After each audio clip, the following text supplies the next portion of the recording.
nangyari kung meron silang ginawa. At tapos ang sunod na tawag ko naman ay sa NBI.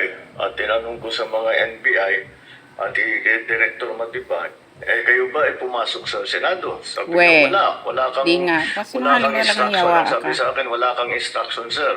Kaya ba't namin gagawin yun?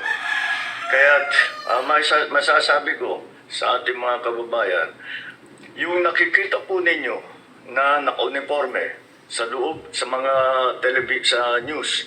Ang mga naka-uniforme doon, dalawang klase. Yung PNP, police, na naka-duty sa Senado.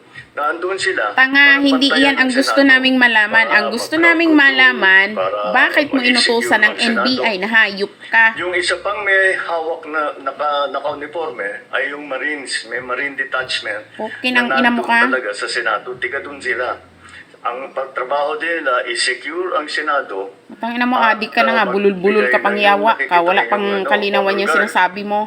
Yan lang, ang sundalo o pulis na nasa loob, tiga doon. Ang dami mong kasakali, hayop ka. Bakit mo inutusan ng NBI? At may hawak ng mga mahaba, mga kusayon, yun naman sa Sergeant at Arms ng Senado. So lahat ng nakikita ninyong naka-uniforme o naka-armado, inutusan mo. Nandun, ay tiga doon. Nandun sila talaga, doon sila nag-duty. At isa pa, ay nais kong maipida sa inyong lahat, wala pong instruction kahit na kanino na ulihin si Senator Bato. At kailan ka ba nagsabi ng katotohanan, yawa ka?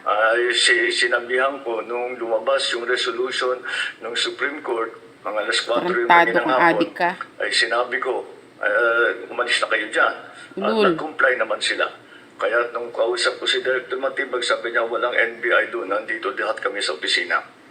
At ayun po, ay nais kong mapaalam na sa lahat ng ating mga kababayan, itong pangyayari na ito, ay ba't ka nanginginig? Maging kalma lang po.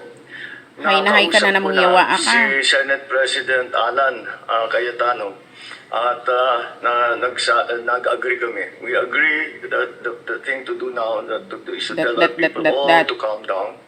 And we will get to the bottom of this. Alamin natin kung sino ang gumawa nitong... Nako, ang gumawa niya si PRD na naman. Ito ba ay talagang nagka-enkwentro lang? O ito ba ay may kasama sa mga distab?